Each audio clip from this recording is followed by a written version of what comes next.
Chapter 65. Master, is this your territory? Chris curled up in Sullen's arms and looked up. What's wrong? You think it's too small? Sulen looked at the town he built and felt proud. Not bad, Chris praised. For a succubus who had long reached the pinnacle of observing people's expressions. She knew how to please her master. Master, your most loyal servant welcomes you back. Just then, a goblin ran over and knelt down. It was the goblin, Floor. Master, the sugar beet seeds have all been planted. Baron, give him the sugar beet seeds we collected this time. Sulen asked Baron to give him the sugar beet seeds. The sugar beet planting area had been expanding recently. With the technology to extract sugar, it had become an important resource in the territory. It was a quiet night. 15,000 words omitted. When he woke up the next day, it was already noon. When he got up, Chris was still resting. Last night's battle was a bit fierce. Although the succubus was fearless in bed, Chris was just an adult. She was no match for Su Luen, who had watched countless movies and had no idea what to do in terms of theoretical knowledge or physical strength. Of course, Chris's growth was fast. After all, she was talented. Master, you're awake. Sullen's movement woke Chris up. The succubus laid on Sullen's back and hugged his neck. He felt a pair of soft hands on his back. The sun is up. It's time to get up. Sulen patted Chris's smooth, jade-like skin. Chris got into her role very quickly. She helped Sulen put on his clothes. It had been 10 years since Sulen came to this world. It was the first time he enjoyed the treatment of a noble. Chris even helped him wash his face and brush his teeth. She even tried a facial cleanser when he washed his face. He had to admit that after using the facial cleanser, his skin was smoother and fairer. Under Chris's help, he put on his clothes, washed up, and went to the dining hall for breakfast. Breakfast was oatmeal, eggs, and white bread. It was called eggs, but it was actually water bird eggs. There were too many water birds in the reeds, and many eggs were laid every day. Breakfast was prepared by a barbarian ant. It was said that she was the best cook in the territory. Although Chris was a succubus, she was completely different from other abyss demons. In the abyss, succubi were one of the few demons with excellent intelligence. Normal demons, even if they reached the legendary level like the demon warlord, would still be reckless and not use their brains. Only after becoming a demon lord would they increase their intelligence. Succubi were the rare demons who liked to use schemes. They were very similar to devils. Su Luen directly handed over many things in the territory to Chris. With her loyalty as high as 100, he didn't have to worry about her betrayal. Chris was still very interested in dealing with the affairs of the territory. Su Luen was now tired of all kinds of trivial matters in the territory every day, so he just let Chris take care of them. From today onwards, Chris became Sullen's personal maid and the territory's internal affairs officer. After breakfast, a barbarian warrior hurried in. "Boss, our caravan is back." "Back? How much food did you bring back?" Sullen's eyes lit up and hurriedly asked. 20 carriages and a caravan came with them. Sulen was stunned. He immediately got up and walked out. He walked to the town's market with the Lord's guards. When he arrived at the market, he saw a large number of goblins and gnolls loading and unloading food from afar. Seeing Sulen arrive, Xion, who was directing the caravan to unload the goods, immediately ran over. "Sir, fortunately I didn't disappoint. I brought back the food," Xion said respectfully. "Was the journey smooth?" "It was smooth. Lord Johnson and Lord Giant escorted us all the way. They took care of all the vermin." "That's good. How much food did you bring back?" Sulen asked the key question. "According to your request, all the jewelry we sold this time was used to buy food. There's a total of 50,000 kilograms of food." "Sir, I also took the initiative to buy a group of slaves this time," Xion said nervously. 50,000 kilograms of food is enough. As for the slaves, they're used to supplement the territory's population. Sulen didn't care about the slaves. His territory was lacking in people. "There are 10 slaves in this group who know how to make wine. They came with their families." "Monseigneur, do you want to meet them?" We'll talk about that later. By the way, what's up with the caravan that came with you? Su Len asked. That caravan belongs to the Skylark Chamber of Commerce. The goods I bought this time are from them. They heard that you, Monseigneur, have successfully developed a territory in the wastelands. So they came with us. They want to cooperate with us. Xian pointed at the caravan not far away and introduced it. Su Luan nodded. He had heard of the Skylark Chamber of Commerce. It was one of Count Jacob's businesses, and the emblem of the Jacob family was a skylark. Count Jacob also had a fief in the Northlands and was considered a count with real power. Since they want to do business with us, let's meet them. Su Len nodded. Soon, Xian came over with a middle-aged man in his 40s. Good day, Sir Su Len. The middle-aged man bowed to Su Len. Good day. Are you the representative of the Skylark Chamber of Commerce? Su Len asked with a smile. Yes, Sir Su Len.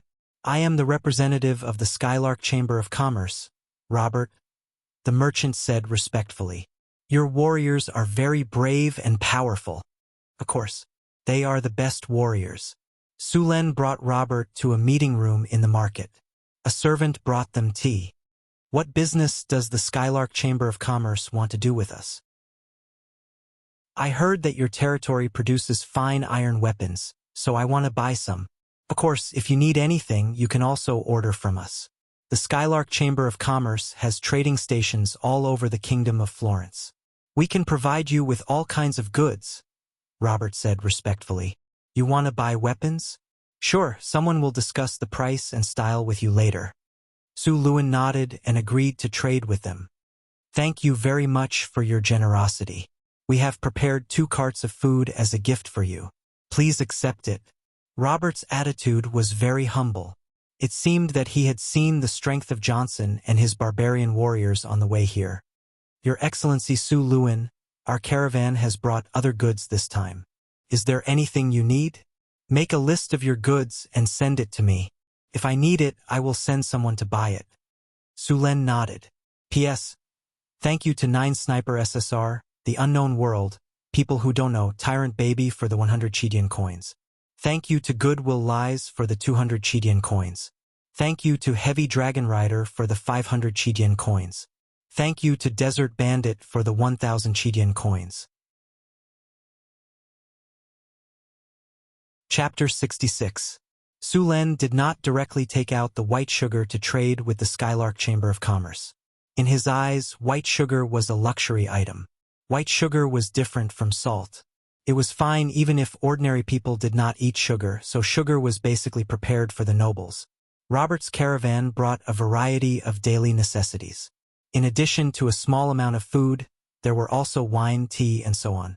Their arrival solved many problems in the territory. When Su Len came to develop the territory, he had limited funds, so he only bought the most important materials and did not bring anything else. The simplest example was clothes. The wilderness did not produce clothes, so when the clothes were damaged, many people wore leather clothes.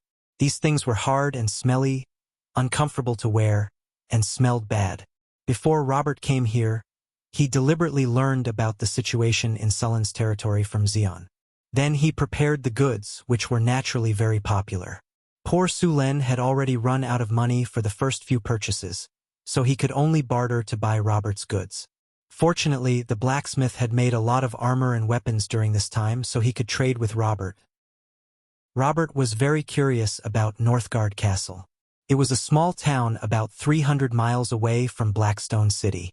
From what he could remember, there weren't many territories that could survive for more than 3 months in the wasteland. The few that could survive for 3 months and finally gain a foothold in the wasteland were all heavily in debt. Every year, they would need a large amount of money. After all, maintaining a regular army of more than 1,000 people in the wasteland was just too expensive. But Northgard Castle was different.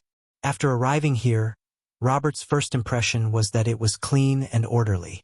Yes, it was clean and orderly. Even in the royal city of Florence, except for the noble district and the wealthy district, it was common for people to urinate and defecate everywhere. The streets in the city were also muddy, and no one knew when human excrement would fall from the sky. The town was unexpectedly clean. The streets were neat and tidy, and the roads were paved with stones. Some places were even paved with stone slabs. There was no garbage on the streets, and the pedestrians did not throw away their garbage. Even the goblin slaves and gnoll slaves did the same. Later, he learned that this was the request of Lord Sulen, and those who violated the rules would be severely punished. They would have to clean the streets and toilets under the supervision of others with shackles. There were also those who were caught urinating and defecating everywhere. Not only would they have to pay fines and do hard labor, but they would also be hung up and beaten. Those who refused to change their ways would also have their tools confiscated. There was a bathroom at the corner of every street. Everyone had to go to the bathroom to relieve themselves. In addition to being clean and tidy, there were many rules here. For example, the road was divided into two in the middle, and everyone had to walk on the right side. Although the whole town didn't look big, it was orderly. Several roads divided the town into several parts, and all the houses were of the same style. Although it didn't look good, it looked very neat. Some of these houses were already occupied, but most of them were still empty. Although each house was not big, with only 3 rooms, the layout was very reasonable. The houses facing the street were all 2-story attics. These houses should be shops. There were also drainage ditches on both sides of the town's roads, and there were also special sewers inside the houses. There were more people living in the south of the town, and the other places were very empty. Many of the open spaces were built with fences, which looked like reserved places. No one was allowed to get close to the town's barracks, and the Lord's mansion was also prohibited from getting close. However, the square was free to come and go. Compared to other towns and cities, not only were there fewer residents, but the number of soldiers was also shockingly small. For a pioneer town like this to establish itself in the wilderness, it would need at least 800 soldiers. But what about this town? There were only less than 100 barbarian warriors. Even if these barbarian warriors were strong, there were too few of them. In a large-scale battle, the barbarians could be drowned by the sea of soldiers. But even now, this town was still alive and well. This made people think that they had some kind of trump card. However, these barbarian warriors were indeed very strong. The barbarian warrior named Johnson on the way here was very likely to be a knight captain. Robert didn't expect that in such a remote place, there would be an immortal knight that surpassed knights and grand knights. If he was willing to pledge his loyalty to the kingdom, he could at least become a viscount. Apart from these, what surprised him even more was that this town had a large number of slaves. Apart from the serfs, there were also more than 1,000 goblins, kobolds, and gnolls. The number of slaves was already several times the population of the town, but none of them had escaped. There were very few free people here, and most of them were the Lord's slaves. However, the slaves here were completely different from those in other cities. In other places, the slaves were not very enthusiastic about their work. Most of the time, they had to be whipped by supervisors. However, the slaves here were very enthusiastic and didn't need to be whipped at all. After discovering this, Robert was very surprised. After asking some people, he found out that the Lord of Sulen had promised that as long as the slave worked hard for the territory for 5 years, he would pardon the slave and let him become a free person. Robert was stunned when he heard the news. After all, the slaves were his personal property. Wasn't it enough to make the slaves work hard with the whip of the supervisor? Why did he want to release the slaves? Did he think that he had too much money? Robert couldn't understand this at all. They even established a contribution system for the slaves. They could earn points by working hard every day, or by joining the army and participating in battles. Only when the points were enough would the slaves be set free. In fact, the reason Sulen did this was to increase the number of free people in the town. After all, if a slave knew that he would always be a slave, how could he expect the slave to work hard? It was impossible. Sulen used this method to successfully motivate the slaves. Even if the slaves became free people 5 years later, they would still have nothing. They would have to continue working for Sulen in order to get paid. It was just a more subtle way of exploitation. Aside from these, what Robert was most curious about was the city's workshops. There was a blacksmith shop by the river outside the city. It was a place where weapons and equipment were produced. However, when Robert wanted to enter, he was stopped by someone. There were a few other places like this. One of them was a workshop next to the Lord's castle. It was also guarded by barbarian warriors. Chapter 67. Robert didn't investigate the town's secrets. He didn't believe that anyone who could establish a foothold here and enslave so many gnomes and gnolls was a simple character. If someone discovered his secrets out of curiosity, he didn't think he'd be able to escape unscathed.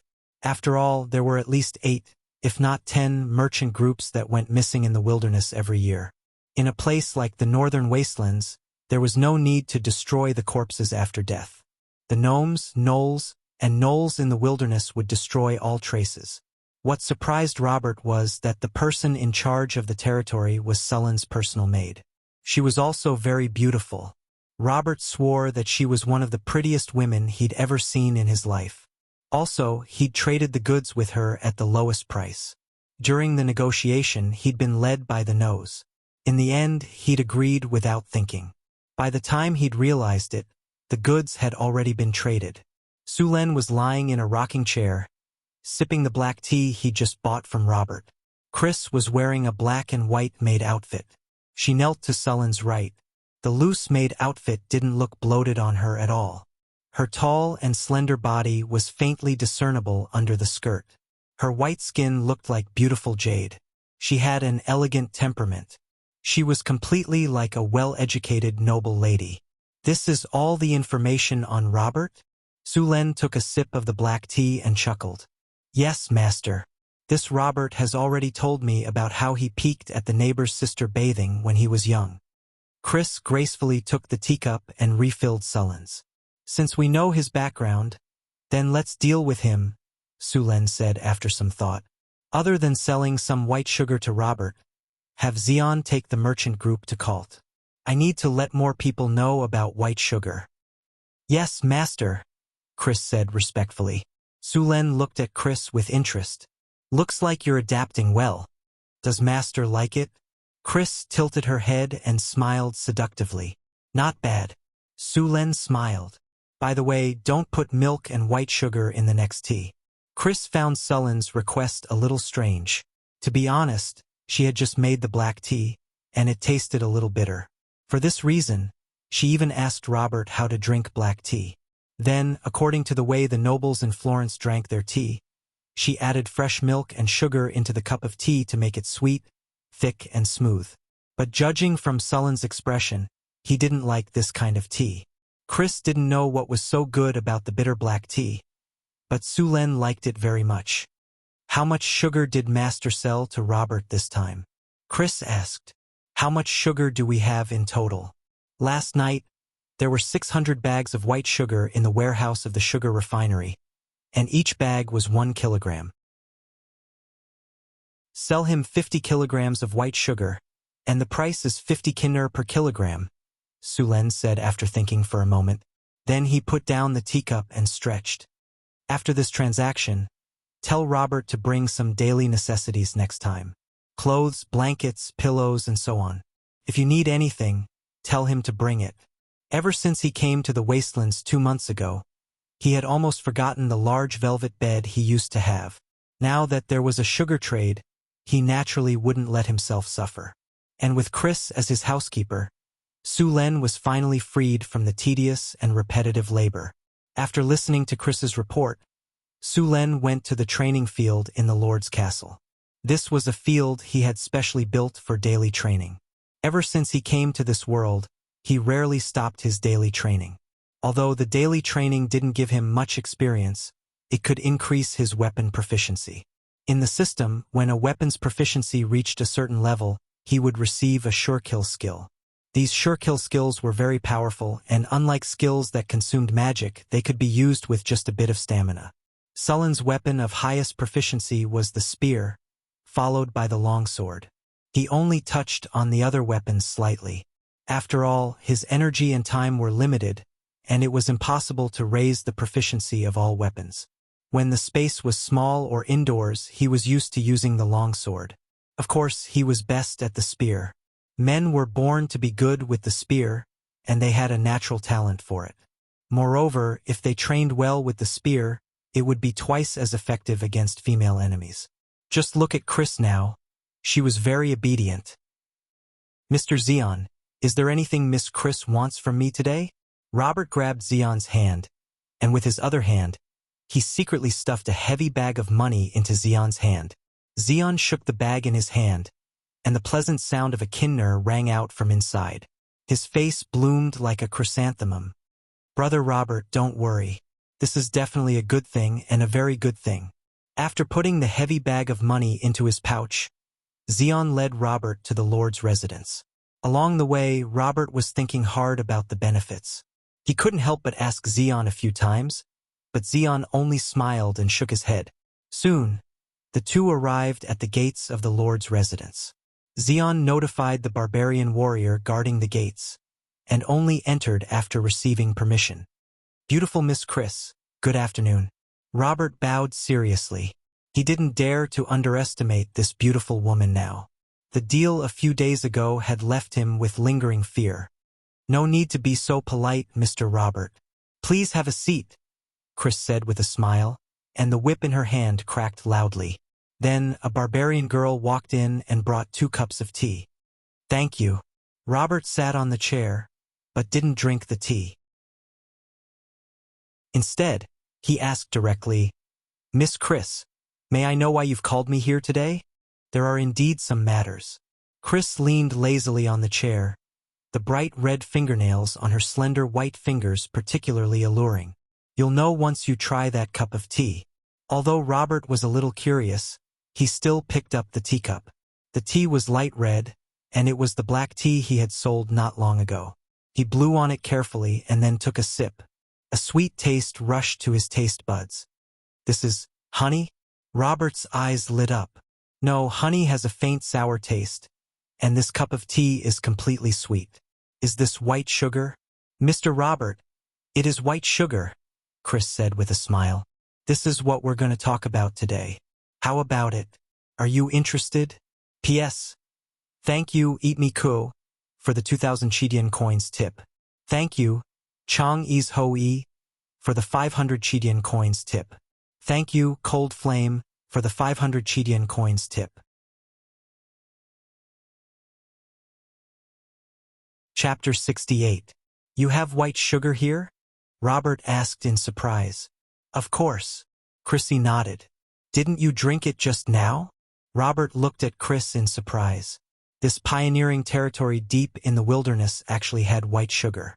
One had to know that there weren't many places in the Kingdom of Florence that produced brown sugar, and white sugar was even rarer. Now, this small town with less than 1,000 people actually produced white sugar. Robert quickly regained his composure. He realized that he was going to be lucky this time. After sorting out his emotions, Robert continued, Then, Miss Chrissy, how do you plan to trade for the white sugar? Tell me what you think first. Chrissy played with the leather whip in her hand without looking up. We are willing to buy all the white sugar in your territory. We can even sign a contract. From now on, we are willing to buy all the white sugar in Sir Sullen's territory at a high price. At the same time, we will give you a 20% discount on all the resources you need. Robert said. All white sugar? Robert, your Skylark Merchant Guild is quite greedy. Chrissy shook her head. You want to monopolize the white sugar trade? You better give up on that idea.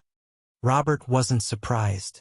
As long as one wasn't an idiot, they wouldn't let a merchant guild monopolize all the white sugar. He still felt a little regretful. How much white sugar can you sell us? We will be selling 50 pounds of white sugar this time. The price for each pound is 50 kinnor, Chrissy said with a smile. 50 pounds of white sugar?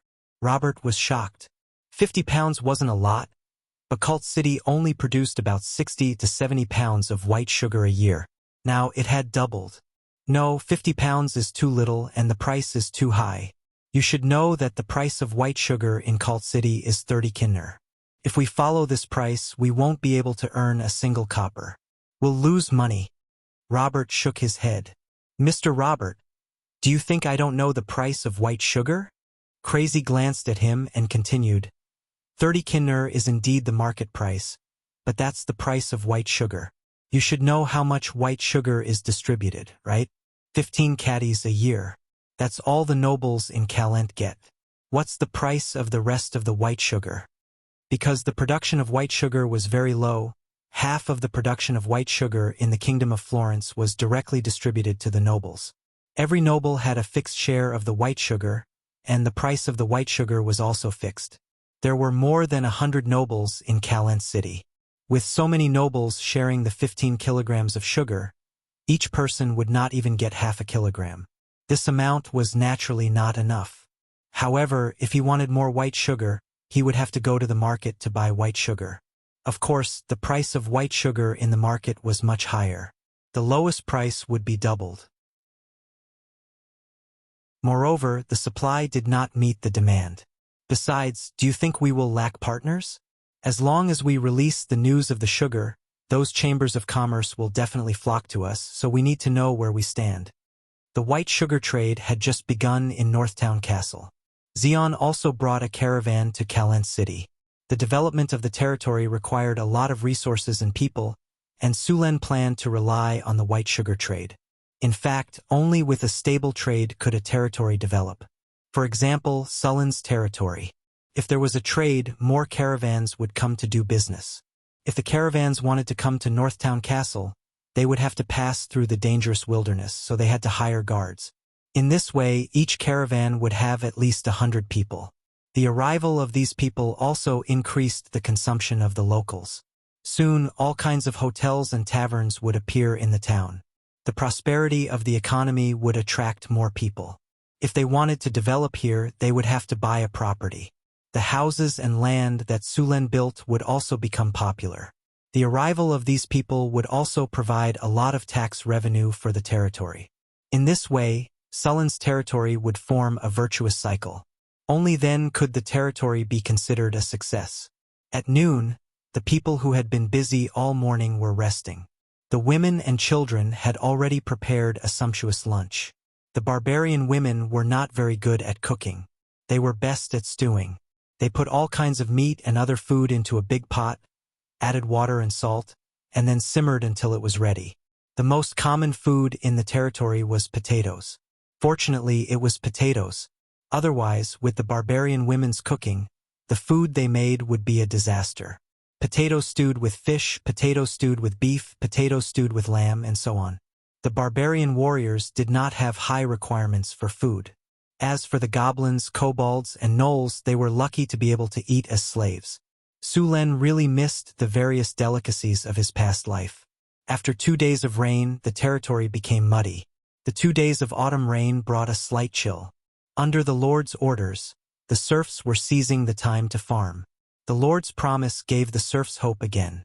As the poor people of this era, their requirements were actually very low. Sulen only gave them a faint hope, and they would work hard for it. As long as they worked hard, they would be able to eat their fill. Although there were only a few people living in a room, the room was dry and warm. It would not leak when it rained. There was a small room to shelter them from the wind and rain. The Lord also promised that as long as they worked hard for 5 years, they would be able to regain their freedom. If they continued to work, they would even be rewarded with land and houses. This was simply a gift for poor serfs like them.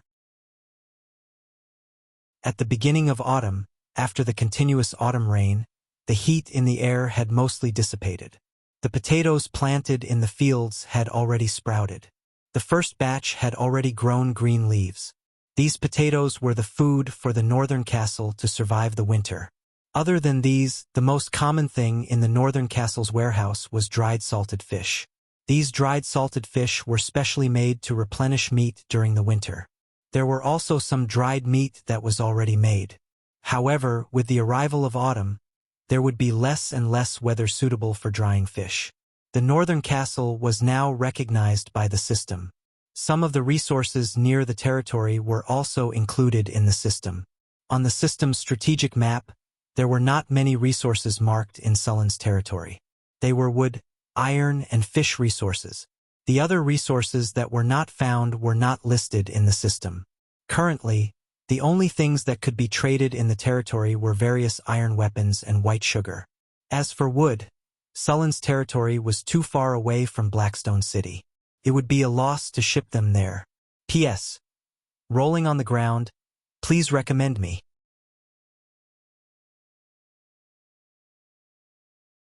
Chapter 69. In the smithy, a dozen blacksmith apprentices were forging ironware. There were now 2 blacksmiths in the smithy, and they were currently forging a batch of half-body armor. These half-body armor would also be sold as supplies. Other than sugar, these were the most profitable goods in the territory.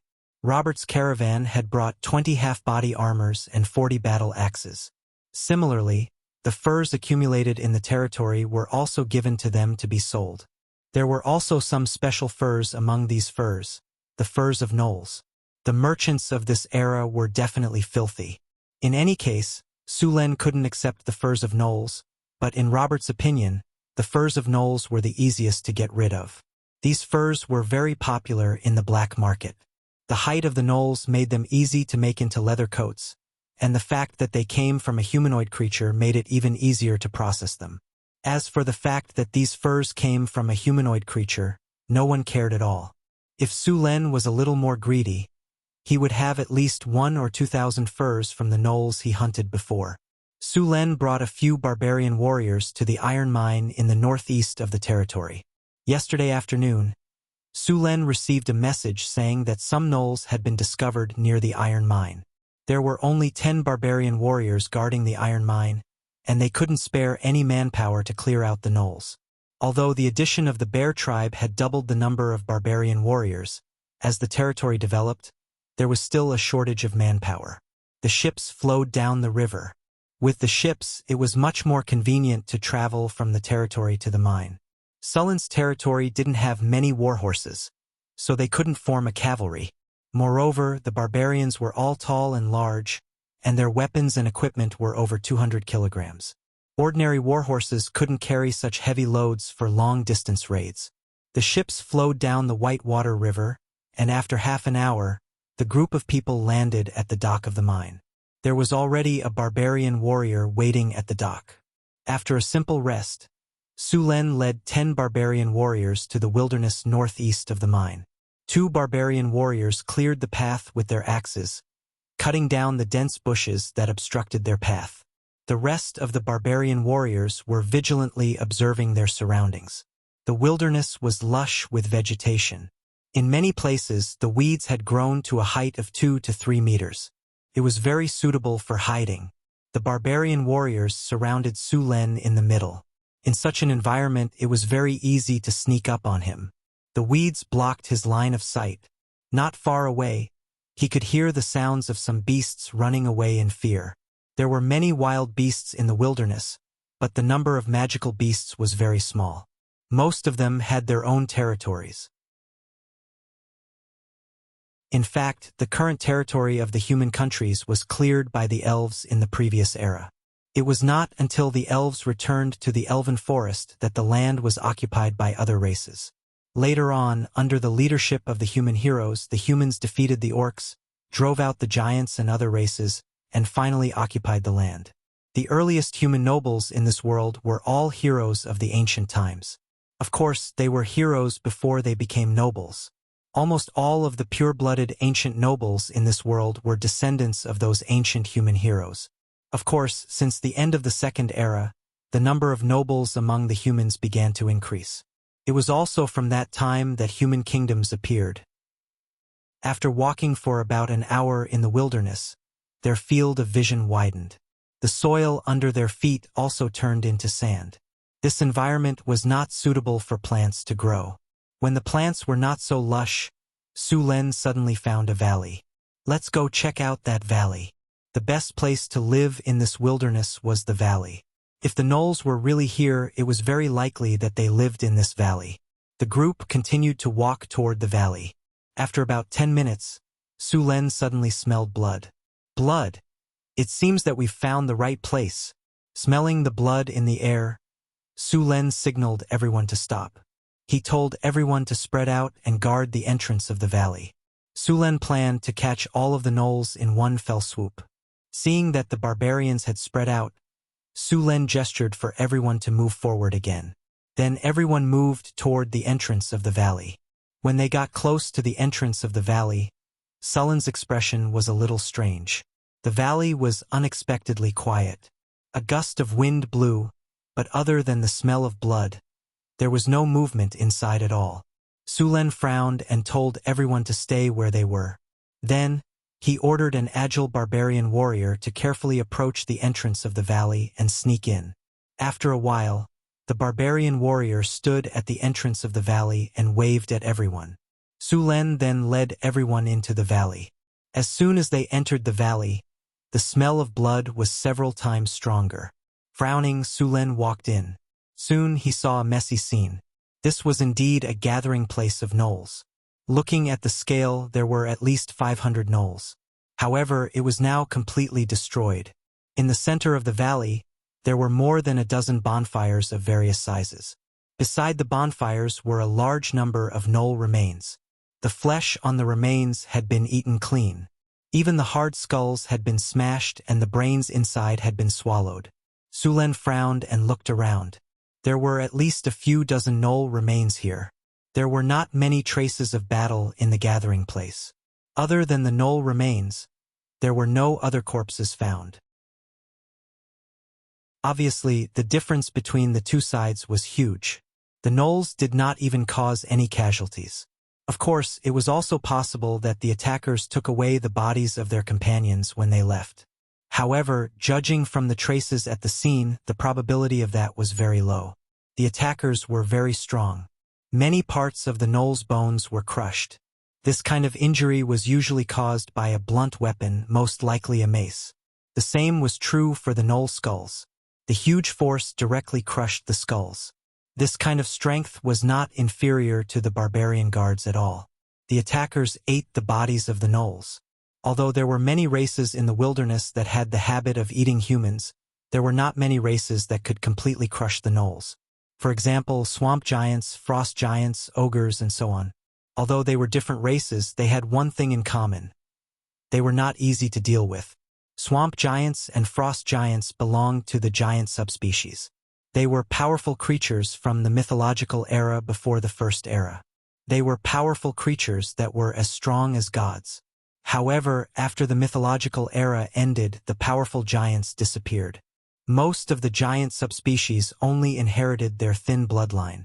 Although they only inherited a thin bloodline, they were still very strong. Group number 877655894. Welcome to chat. Also, please recommend me. Important things need to be said 3 times. P.S. Thank you to Chang'e's Ho-E for the 100 Chidian coins reward. Thank you to Guyu for the 200 Chidian coins reward.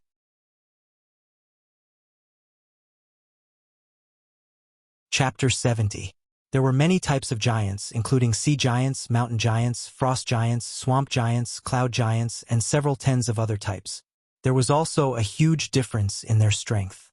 However, even the weakest giant would be at least at the level of a knight commander. Most of the giants were at the level of conferred knights. Compared to humans, giants had much stronger physiques. Therefore, even if they were of the same level, humans would not be a match for giants. However, under the same conditions, humans could advance much faster than giants. Their strong bodies gave them great power, but it also limited their development. Frost giants lived in the cold mountains in the north. It was said that there were many frost giant tribes in the polar glaciers. Swamp giants lived in the swamps. Since the endless wasteland was said to be endless, there would naturally be swamps. It was just unknown if they were nearby. In addition to these giant subspecies, the ogres were also a very powerful creature. An adult ogre was 3 meters tall and had a strong body. Its weight could reach 150 kilograms. This creature was very powerful, and its strength was not inferior to the giants. Ogres also lived in tribes. Ogres were also an intelligent race. Although their intelligence was very low, different ogre tribes had their own legacies. They knew how to forge weapons, make armor, and tame wild beasts. They would also capture other intelligent creatures as slaves. An ogre tribe in the wilderness would usually enslave a large number of goblins, kobolds, and gnolls as slaves. They would make them mine ores, forge weapons, and so on. When there was a shortage of food, they would serve as food reserves. Although most ogres had low intelligence, ogre mages would often appear in ogre tribes. Ogre mages were very intelligent. They were usually the rulers of ogre tribes. Moreover, there was a very low chance of two-headed ogres appearing among the ogres. Two-headed ogres were even more powerful. They were even born with the ability to cast spells. Every two-headed ogre that grew up would be a powerful spellcaster. After a detailed search of the valley, Sulen finally found a few clear footprints near the water. The footprints were very large and they were left by bare feet. The shape of the feet was similar to that of a human's, perhaps 2 or 3 times larger than a human's. In his mind, he could roughly guess what had happened here. One night, a gnoll tribe living there was suddenly attacked by a group of powerful monsters. The gnolls resisted, but their resistance was defeated after a long time. Facing the attack of hundreds of gnolls, the group of attackers had almost no casualties. After defeating these gnolls, the attackers did not leave. Instead, they held a gnoll barbecue party in the valley. They barbecued and ate all the dead and injured gnolls. After killing the gnolls, the attackers did not stay for long. Instead, they escorted a large number of gnoll captives out of the valley. As for where they went, Sulen did not know for the time being. However, such a group of powerful attackers was a great threat to Sullen's territory. This valley was not too far away from Sullen's territory. The straight-line distance was at most 50 or 60 kilometers. The distance was too close. Just like the ice Quetzalcoatlus, their range was at most 300 kilometers. The monsters that attacked the Jackalans needed to occupy at least 50 kilometers of land to ensure an adequate supply of food.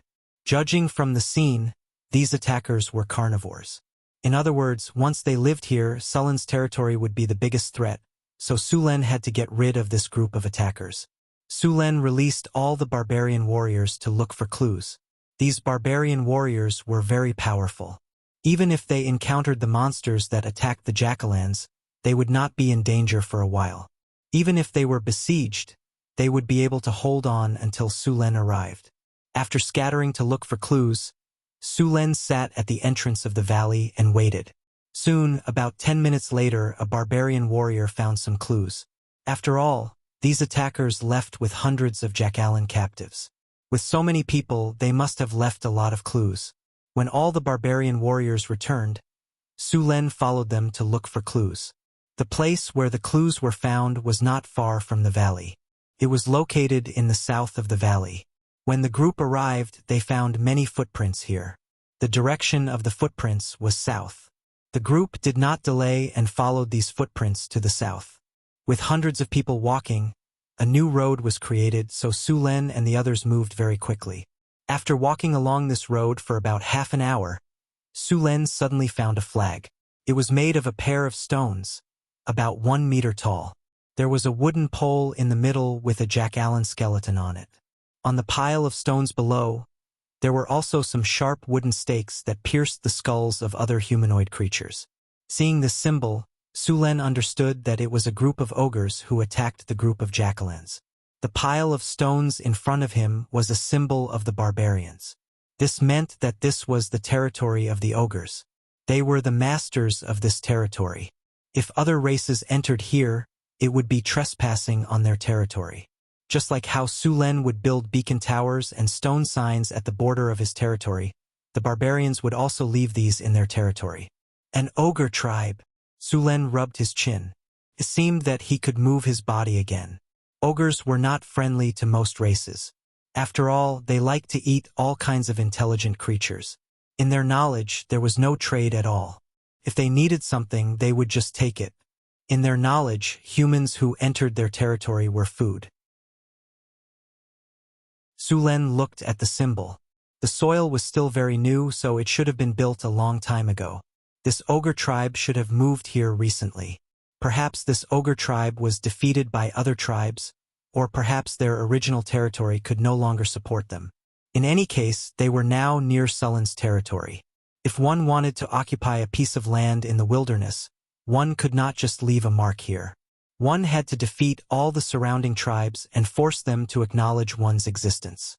If this ogre tribe had come earlier, it was very likely that they would have been part of the allied army last time. The surrounding tribes had been mostly wiped out by Sulen. Other than Sulen, no other tribe was a match for these ogres.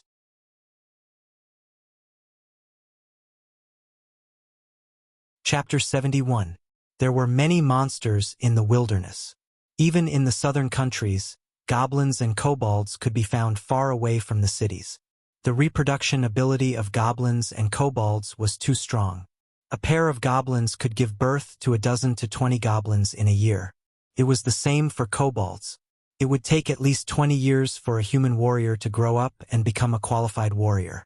Of course, once the training was complete, a group of elite human soldiers could easily defeat goblins and kobolds that were 10 times their size.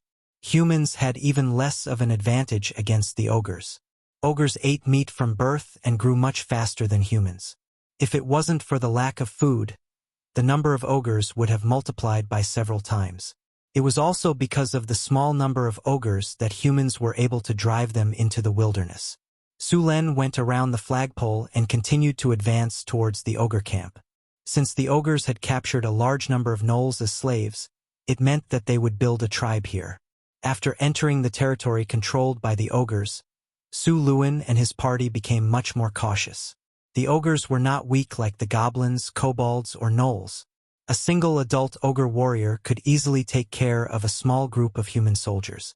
According to human classification, an ogre was a knight. An adult ogre was more than 3 meters tall, wore armor, and wielded a giant mace. Although the mace looked ugly, it was very powerful. Even a knight's plate armor would be dented by the mace. Getting hit by the mace would be considered a light injury. The ogre warriors were even more powerful, and he didn't know how big the ogre tribe was. The land in the wilderness did not have an owner, but it was not easy to conquer it. Even Calent City took hundreds of years to expand its territory from a few dozen kilometers to the current northern provinces. Of course, this was because the Kingdom of Florence was at its peak at that time, and it could only achieve this with the power of the entire country. It had been over a century since the provinces of the Northlands had expanded outwards. Even so, monster attacks in the northern provinces were several times more than those in the southern provinces. The forests, mountains, lakes, and other monsters in the territory were like weeds. They would appear clean after a few months, but they would appear again. As they continued forward, more and more traces of ogres were discovered. Sulen and the rest slowed down. They could encounter ogres at any time. Soon, Sulen saw 2 ogres carrying mace and wearing crude armor walking towards them. The 2 ogres were about 3 meters tall and had yellow skin. They wore tattered fur and heavy armor on their shoulders, chests, and wrists. The armor was probably made by them. Due to their limited technology, they could only make it very thick. There was a foot-long iron spike on the armor. The mace in their hands weighed at least 50 kilograms. The surface of the mace was dark red, and there were even pieces of meat hanging from the spikes. The intelligence of an ogre wasn't high. An adult ogre's intelligence was about the same as a wolf's, but it would be a big mistake to treat them as idiots. These seemingly stupid creatures possessed powerful combat instincts. Even an experienced warrior would have to be extremely careful. Seeing the 2 ogres approach, Sulen made a hand gesture. The group hid in the bushes at the side. Taking out the spear from his storage space, Sulen slowly adjusted his posture. The other barbarian warriors also lowered their breathing and stared intently at the ogres walking towards them. The 2 ogres did not notice that there was much around them. They quickly walked to where Sulen and the rest were lying in ambush. Sulen, who had been waiting for a long time, moved and stabbed the spear in his hand. The sharp spear pierced through the back of the ogre's heart. The ugly armor on the ogre's body didn't provide any protection at all. The spear pierced through the gaps in the armor. A one-shot kill. The spear pierced through the heart and came out from the front. The ogre, who was over 100 kilograms, was pierced through like a stick of candied fruit. Large amounts of dark red blood spurted out from the wound. Sullen's spear swept horizontally.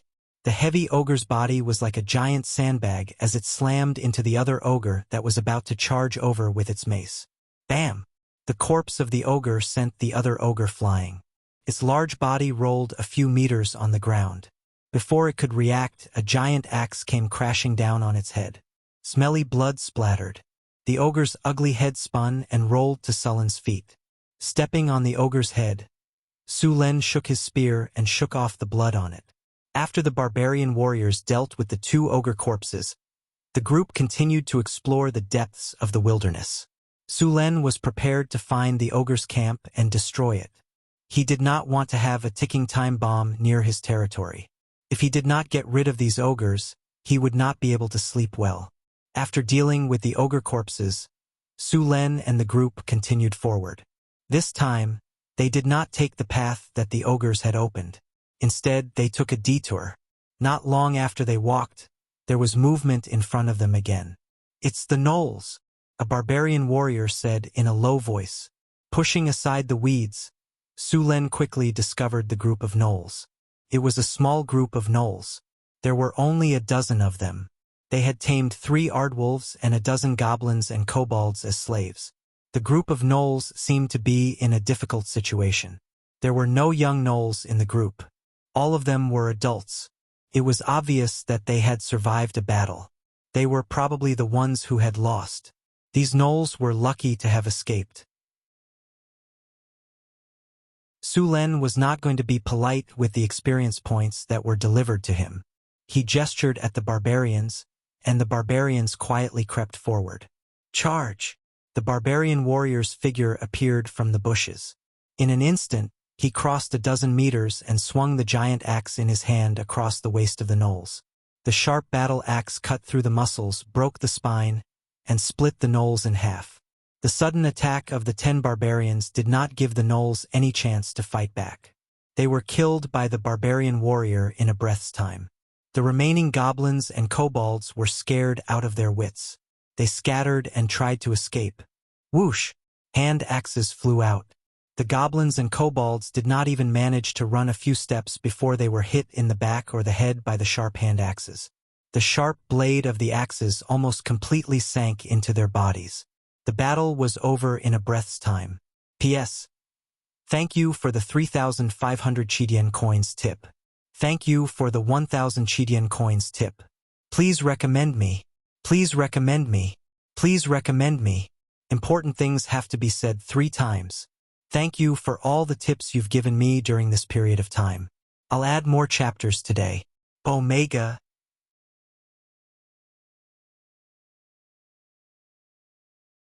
Chapter 72. After finishing the battle and cleaning up the battlefield, the group continued to follow the traces left behind. Su Len didn't encounter any more gnolls for the rest of the journey. After crossing a hill, Su Len finally saw the ogre's camp. I should have bought a telescope. Su Len felt a little helpless as he looked at the ogre camp in the distance. Although this world was generally at the level of the Middle Ages, there would always be new gadgets with the presence of magi. Glass, for example, had been created by magi a long time ago. Its main purpose was to be used as a tool for experiments. Telescopes belonged to this category as well. Normal telescopes cost around 20 kinner, but if they were enchanted with special magical effects, the price could go up to several thousand kinner. For example, if they were enchanted with eagle eye or night vision. The ogre camp was built halfway up a mountain. At this moment, large numbers of gnolls, kobolds, and gnolls were building the camp under the whips of the ogres. Towering gnolls at the foot of the mountain were chopping down logs. After some simple repairs, these logs were transported to the camp halfway up the mountain. Thick logs were smashed into the ground one by one, while the gnolls and kobolds cleared the rocks under the whips and piled them up into a stone wall. It was obvious that the ogres wanted to build a fortress here. Plumes of black smoke rose from within the ogre camp. Large furnaces could be seen even from afar, and a few tall ogres were forging weapons. Although the ogre blacksmith's weapons were crudely made, with the ogre's strength, as long as they were sturdy and had enough weight, they would become killing machines in their hands. Sullen's expression was grave. There were at least 100 ogres in this camp. If they were unlucky, there might even be 200 ogres. In addition, there were even more gnolls, and kobolds as slaves. The ogre camp was very powerful. This camp was already more than half completed. With the ogre's speed, this simple fortress would be completed soon. While the ogre fortress looked ugly and the buildings were in a mess, the entire fortress was built from thick logs. At the same time, it was supported by stacked stone walls. There was no need to doubt the fortress's sturdiness. There were many slaves working, and many of them were nailed to death with wooden stakes. None of the slaves dared to slack off. If they were found slacking off, the nearby ogre supervisors would lash out with their leather whips. With the ogre's monstrous strength, even gnolls would be torn apart with a single lash, while goblins and kobolds would be half dead. These slaves who had lost their ability to work would not be abandoned. Instead, they would be killed by the ogres as food. The ogres weren't worried about a lack of manpower. If too many slaves died, they could just go to the wastelands and capture another batch. After all, there were many monsters in the wastelands. An ogre tribe of 100 or 200 people was not considered small. More importantly, such an ogre tribe was likely to have an ogre wizard. It should be known that ogre wizards were not easy to deal with. Unlike many spellcasters who had weak bodies, ogre wizards were completely proficient in both magic and martial arts. They had a tyrannical body while also possessing impressive spellcasting abilities. Although the spells that ogre shamans knew were limited, they could basically cast spells without chanting. They were much stronger than normal human spellcasters. Without special training, it was difficult for human spellcasters to master the technique of instantaneous spellcasting. Ogre shamans liked close combat. Other than being a wizard, they were also warriors who were proficient in close combat. Other than that, ogre shamans were also very intelligent. Normal ogres had an intelligence of around 5, which was even lower than wolves. However, ogre shamans were completely different. Their intelligence was usually above 16. You guys hide here. I'll take a closer look. Sulen looked around and left the barbarian guards here. He was going to take a closer look. Boss, you stay here. We'll go investigate. That's right, boss. Let us go. As soon as Sulen finished speaking, the barbarian guards all objected. They were very clear about the power of the ogres. Although they had easily killed 2 ogres before, the ogres were not to be trifled with. All right, all of you stay here. These ogres are nothing in my eyes. Sulen directly ordered. To be honest, if he went all out, it wasn't impossible for him to win against these ogres. However, this was not a game and monsters would not run away. If he couldn't clear out these ogres in one go, the wandering ogres would be a greater threat to his territory. After all, he couldn't always patrol his territory. Moreover, his territory was so big that there were bound to be areas that he couldn't take care of. Therefore, the best way was to kill all the ogres in one go.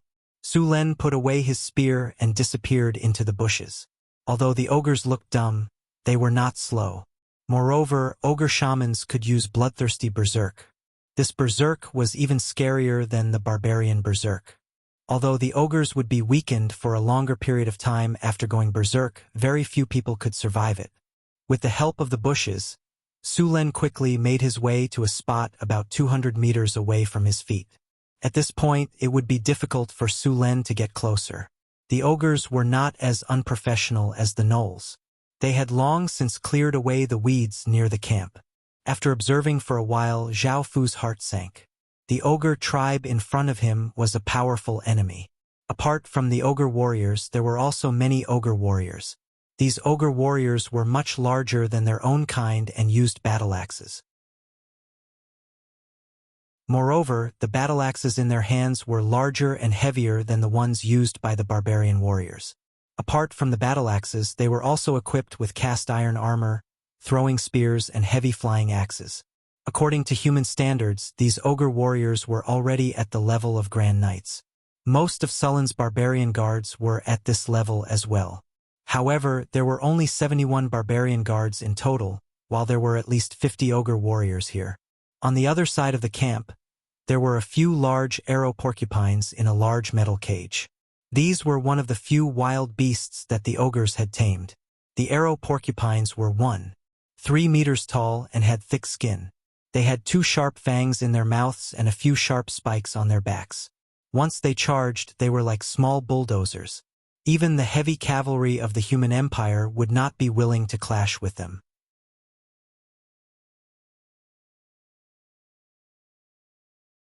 Chapter 73. Su Len circled around the camp at the foot of the hill. After figuring out the general situation of the ogres, Su Len left quietly. When he returned to the hill, the barbarian warriors all came up to him. "Boss, are we ready to fight?" The barbarians around him touched their axes and asked eagerly. Bang! Su Len hit him on the head in annoyance. "What are you doing? Are you going to die? Let's go back first." Looking back at the ogre camp that was under construction, Su Len left with the barbarian warriors. It was already night when they returned to the mine. Su Len and the others didn't have time to rest and rushed back to the town through the night. "Master, what happened?" Chris was wearing a black and white maid dress, which accentuated her tall and slender figure, giving her a different kind of charm. As Su Luan's chief maid, the succubus Chris was very energetic. Now she was in charge of the whole territory on behalf of Su Luan.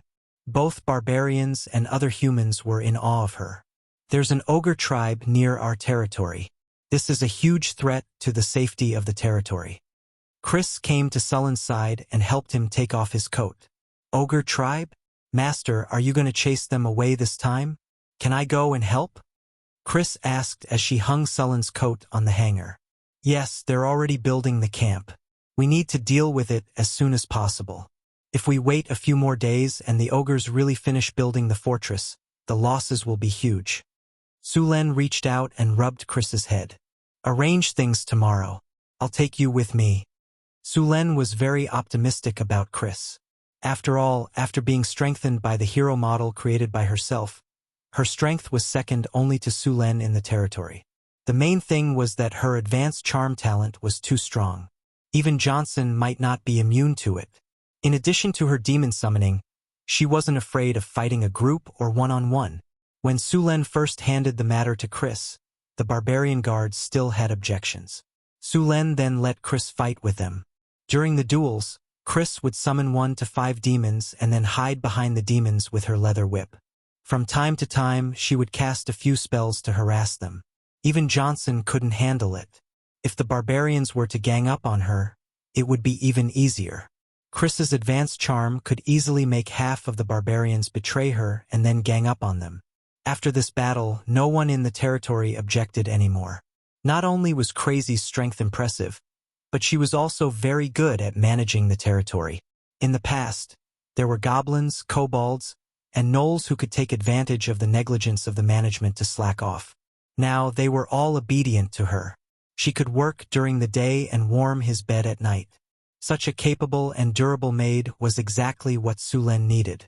As a succubus, Chris knew too many tricks. As an experienced driver in his previous life, even Su Len was amazed. Now, in this world with supernatural powers, she could achieve skills that couldn't be achieved in his previous life. Chris had spell-like abilities and mastered some small evocation spells, which could make things more interesting. Su Luan also learned a lot of ways to control power from her. For example, his thunder lightning spear. He could now control the power of lightning to wander around his body. With the power of lightning, the thunder lightning spear had been upgraded to a plasma cannon. Even the succubus with her demon resistance couldn't withstand it. It was a sleepless night. The next day, Su Len woke up energetically. He opened his arms and let Chris help him get dressed. Then they had a simple breakfast. At about 8:30 in the morning, Su Len brought Chris to the barracks in the town. At this time, all the barbarian warriors in the town had gathered on the field. Sullen's barbarian guards had 71 barbarian warriors. Apart from the 10 barbarian warriors stationed at the mine, there were another 10 guarding Xion's caravan. Now, there were only 50 barbarian warriors in the territory. Su Len planned to leave 10 barbarian warriors to guard the town. He and Chris would then lead the rest of the barbarian warriors to clear out the ogres. In addition to the serfs, There were more than 300 barbarian women and children in the town. These people had also undergone simple training. After Sulen built the barracks, he arranged for all the people in the territory to undergo militia training. So, as long as the alarm was rung, a militia team would immediately be pulled out. Moreover, the barbarian soldiers were much stronger than the Florentine militia. Although the female barbarians were not as strong as the male barbarians, they could survive in the harsh environment and dangerous wilderness. The strength of these female barbarians could be imagined. The smithy in the city had been forging equipment all this time. There was no problem in arming 100 soldiers. He left Boulder in the camp to command. After escorting the caravan and clearing out the monsters around the territory, Boulder had been upgraded to a barbarian giant axe warrior during this time.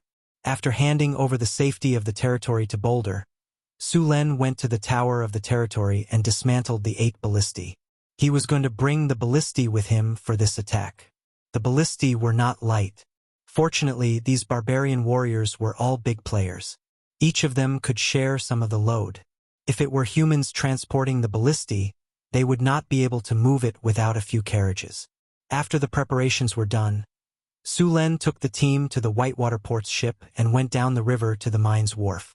After yesterday's investigation, the location of the ogre camp was clearly marked on the strategic map. Sulen led the army ashore and then directly traveled through the wilderness.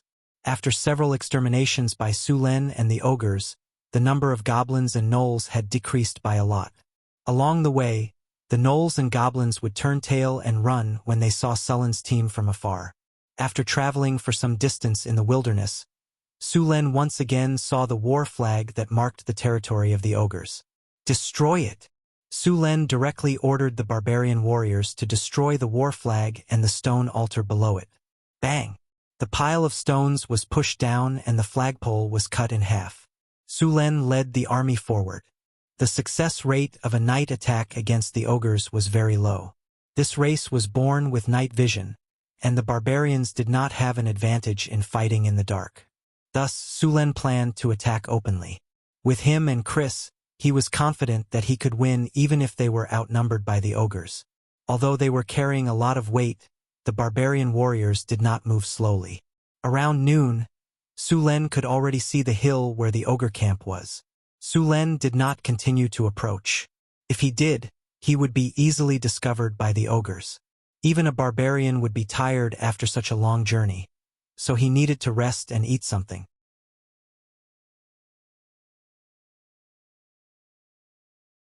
Chapter 74. After the meal, everyone was back to their best condition. Sulen began to instruct the barbarians to assemble the ballistae. After half an hour, all 8 ballistae were assembled. Sulen tested the ballistae and made sure there were no problems before setting off again. As they approached the ogre camp, it was difficult for Sulen and the rest to hide their tracks from the ogres. However, there was no need to hide here. When Sulen and the rest appeared at the foot of the mountain, the gnolls had already discovered them. Ogre camp. A muscular ogre sorcerer raised a heavy spiked club and roared, "Prepare for battle! All ogre warriors, gather! You fools! The enemy is at our doorstep. Gather the slaves and give them weapons. Kill anyone who dares to escape. Tell them that as long as they kill one enemy, I'll give them freedom." A deafening roar sounded, and all the ogres began to move. After the ogre wizard gave the order, the construction of the camp immediately stopped, and all the ogres gathered the slaves. Crude weapons were distributed to the slaves. Goblins, kobolds, and gnolls were all used as cannon fodder. These slaves were all captured from the ogres' destroyed tribes. After experiencing that crushing battle, they were scared out of their wits.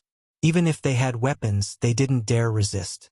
When they heard the ogres say that as long as they killed one enemy, they would be able to obtain freedom, their originally dim eyes immediately turned to the human army at the foot of the mountain. As a warrior race, the ogres were prepared for battle very quickly. All the ogres, regardless of gender, were armed. They had thick and heavy breastplates, heavy and ugly gauntlets, and spiked pauldrons. Every ogre carried a spiked club or a giant axe, while the ogre warriors also carried 3 javelins. These ogre warriors looked even more ferocious. Their faces were painted with some unknown paint, and some even had horns. Their faces were covered with messy tattoos, and many ogres also had strange tattoos on their bodies. Warriors of the Warhammer tribe, someone dares to invade our territory. Tell me, what should you do? The ogre wizard on the platform roared. Smash their heads and eat them. The ogres roared, and the surrounding slaves trembled in fear. Some of them even dropped their weapons to the ground. Pa! There was a loud crack of a whip. The kobold that had dropped its weapon was instantly whipped to the point of almost dying. The surrounding slaves quickly dodged, and a fully armed ogre walked over and hacked the kobold to death with an axe, then hung the corpse on a wooden stick. A few other ogres opened the cages in the camp and chased out a few porcupines that weighed over 1,000 kilograms. These porcupines had a pair of sharp tusks, and their backs were covered in thorns. Just one look at them was enough to make one tremble in fear. The ogres would always use the domesticated porcupines and slaves as cannon fodder in every battle. They would use them to exhaust the enemy's strength, and the ogres would follow behind the cannon fodder. If the enemy's camp was broken, the ogres would swarm forward. If the cannon fodder suffered heavy casualties, they would attack with javelins. Sulen didn't increase his speed when he saw the ogre army gathering. He continued to advance at his original speed and stopped when he was about 400 meters away from the foot of the mountain. Ogres were creatures that were very good at defense. They advocated offense, especially when they saw that the enemy's numbers were far inferior to theirs. They would take the initiative to attack. As expected, after the ogre army had gathered, the ogre wizard led them to the foot of the mountain. At the front were various slaves, and behind them were ogres driving the porcupines. The messy formation looked like a motley crew, but if you were careless, these cannon fodder would make you suffer. Dong, dong, dong! The dull sound of war drums sounded. A topless ogre held a pair of unknown monster leg bones and hammered the war drum with force. The sound of the war drum was very deep and penetrating. Could be heard clearly on the battlefield. As the war drum sounded, the ogres became violent.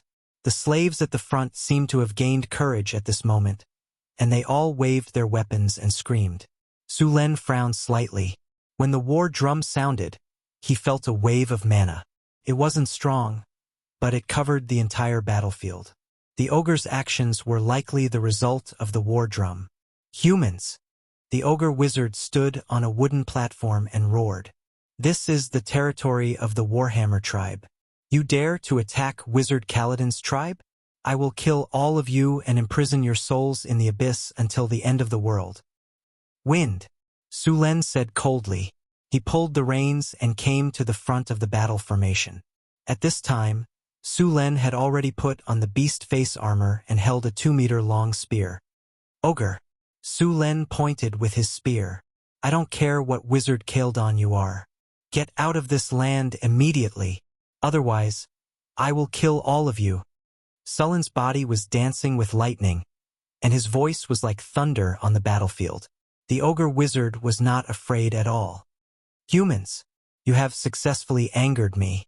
I will personally chop off your sack and make it into a wine vessel. Following his roar, the war drum became more and more frequent. The rapid beat of the war drum was like a heartbeat, making it hard to breathe. All the slaves rushed towards the human battle formation under the ogre's command. The slaves' eyes were bloodshot, and there was no longer a trace of fear. They howled and rushed towards the humans. The ogre waved his whip, and a dozen large porcupines were also driven towards the humans. These porcupines were huge, and when they ran, their heavy footsteps were like muffled thunder. Some of the faster slaves were directly crushed by them, leaving behind bloody corpses. Chris! Sulen called out. Chris, who was still wearing her black and white maid uniform, came forward. She first smiled at Sulen, then looked at the battlefield. Summon demons! A dark red light suddenly appeared in the middle of the battlefield. In the next second, a 3-meter-tall demon appeared on the battlefield. At the same time, 4 smaller demons appeared. If someone who studied demons saw this, they would immediately recognize the species of these demons. The one in the lead was a high-grade demon called the Hezru, and behind it were 4 intermediate demons called snake demons. Hezru were tall and strong, and had always been the backbone of the demons. They also liked to fight. As soon as they appeared on the battlefield, they roared and rushed towards the Knoll slaves. P.S. Thank you for the 200 Chidian coins tip. Thank you for the 200 Chidian coins tip. Thank you for the 100 Chidian coins tip. Thank you for the 200 Chidian coins tip. Thank you for the 100 Chidian coins tip.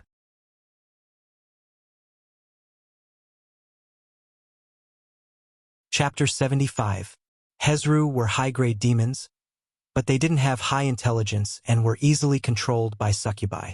They and Vrox were the easiest high-grade demons for succubi to control. Seeing the enemies around them, the Hezru showed no fear. Its huge body and powerful strength allowed it to easily tear apart the bodies of the enemies. The Hezru's body emitted a foul stench. This was their innate ability, a type of poison. All non-demon creatures near them were smelled by this stench and were then crushed by the Hezru. The 4 snake demons were slightly shorter than the Hezru. They looked like Nagas and wielded sharp swords made of abyssal magic iron. As mid-rank demons, they would grow a pair of arms every time they advanced. Therefore, the more arms a snake demon had, the more powerful it would be. The legendary snake demons had 8 arms. These Nagas were only low-grade Nagas with 2 arms, but they still had the upper hand against the cannon fodder slaves. They were proficient in dual wielding and could wield their weapons very quickly. The kobolds and gnolls were no match for them at all. The charging troops were also thrown into disarray, especially the Hezru. The stench emitted from its body made all the monsters around it stumble. Even a porcupine was chopped to death by its giant axe. The Hezru was the type of demon that would go berserk the more enemies there were. At this time, the Hezru had messed up the cannon fodder army. He even used Demon Summon to summon another Hezru. The 2 Hezru led the 4 Nagas to mess up the cannon fodder army. Some of the cannon fodder slaves who were lucky enough to break through the demons' blockade were chopped to death by the impatient barbarians as soon as they reached the front of the army. The battlefield became more and more chaotic. Some porcupines knocked away all the cannon fodder in front of them and charged at the barbarians' formation. When the distance between the 2 sides was reduced to 100 meters, a barbarian roared, "Fire!" Bang! Bang! Bang! The ballista's bowstrings vibrated, and a 2-meter-long spear instantly pierced through the charging porcupines. The porcupines, which weighed at least 500 kilograms, were nailed to the ground by the spears. Dark red blood spurted out, and in the blink of an eye, the charging porcupines were deader than dead. 8 ballistae only shot 5 porcupines. The remaining porcupines weren't frightened by the death of their companions. They continued to charge with bloodshot eyes. There was no time to reload the ballistae. A few barbarian warriors stepped forward with giant axes. The wild porcupines ran even faster. The barbarian warriors were fearless and rushed towards the frenzied porcupines. Just as the 2 sides were about to collide, the barbarian warriors suddenly dodged to the side and then drew a beautiful arc with their sharp 2-handed axes, instantly slicing through the bodies of the charging porcupines. Blood splattered. The sharp 2-handed axes easily tore through the sturdy skin of the porcupines under the barbarians' immense strength. They also tore through the muscles and cut through the bones. The charging porcupines were instantly cut down. Their large bodies flew far away under the effect of their speed, leaving deep marks on the ground. These porcupines crashed into the ground with great momentum. The force of the impact caused their internal organs to start bleeding. The porcupines lay on the ground, dark red blood continuously flowing out of their bodies. Seeing that the cannon fodder and the charging porcupines weren't of much use, the ogre mage roared and a wave of mana exploded from his body. Bloodthirsty wonder! A faint red glow enveloped the ogres. They roared one after another. Their eyes quickly turned red, their muscles bulged, and their veins popped out. Their weapons tore through the air with the sound of air being torn apart. The dull sound of war drums also became louder at this moment. The ogres roared and circled around the chaotic battlefield, charging at the Sulen formation. The ballistae that had been reloaded fired at the ogres. However, the ogres weren't porcupines that could only charge in a straight line. Only 2 of the 8 ballista bolts hit their targets. The 2-meter-long ballista bolts instantly nailed the ogres to the ground. Even though their bodies were strong, such severe injuries weren't something they could withstand. The remaining ogres quickened their pace, taking advantage of the gap between the ballista bolts to quickly close in. After 2 more rounds of shooting, the ogres were finally within 70 to 80 meters of Sulen. The ogres pulled out their iron spears, leaned back, and threw them at the barbarians' formation. "Get out of the way!" Sulen roared. Stone wall. A stone wall 5 meters tall and 1 meter wide rose in front of the formation. Bang! Bang! Bang! Stone fragments flew everywhere. Dozens of iron spears hit the stone wall. The entire stone wall only lasted for a few seconds before collapsing. A few iron spears that flew over the stone wall were smashed away by the barbarians' giant axes. This round of spears didn't cause any casualties. Stone to mud. A ray of light flashed from Sullen's body and instantly merged into the ground in front of him. The hard ground beneath the ogre's feet instantly turned into a pile of mud. When the ogre warriors stepped into it, their bodies couldn't help but sink. The heavy armor made the ogres even heavier. The soft mud beneath their feet made it impossible for them to bear any weight. The ogres quickly sank into it. Fireball! Just as the ogres sank into the mud, the ogre mage suddenly summoned a football-sized fireball. The fireball dragged a long trail of flames behind it as it appeared and smashed towards Sulen. Absorb energy shield. Chris, who was standing beside Sulen, immediately covered Sulen with an energy-absorbing shield. As soon as the shield appeared, it was hit by the orange fireball. The fireball continuously shrank, and the energy-absorbing shield began to tremble violently. In the end, the 2 disappeared at the same time. Without Sullen's continuous casting, the effect of stone to mud disappeared. The remaining ogres continued to throw iron spears at Sulen as they charged. The ogre warriors that came from the left and right did not stop. They hurled their spears at Sulen as well. These ogres were very smart. They knew that Sulen was the greatest threat. They had already determined that Sulen was a magus, and that the human magus's meager defense wouldn't be able to withstand so many iron spears. However, their plan failed. Hundreds of iron spears locked down the space around Sulen. Sulen didn't dodge, and countless arcs of electricity gathered on his body. Thunder lightning spear. Dazzling lightning blossomed from Sullen's body. The spear in his hand was like a lightning dragon, bringing with it a powerful current as it struck the iron spears above his head. The lightning dragon circled around, and all the iron spears flying towards Sulen were knocked away. Some were even directly melted by the powerful current.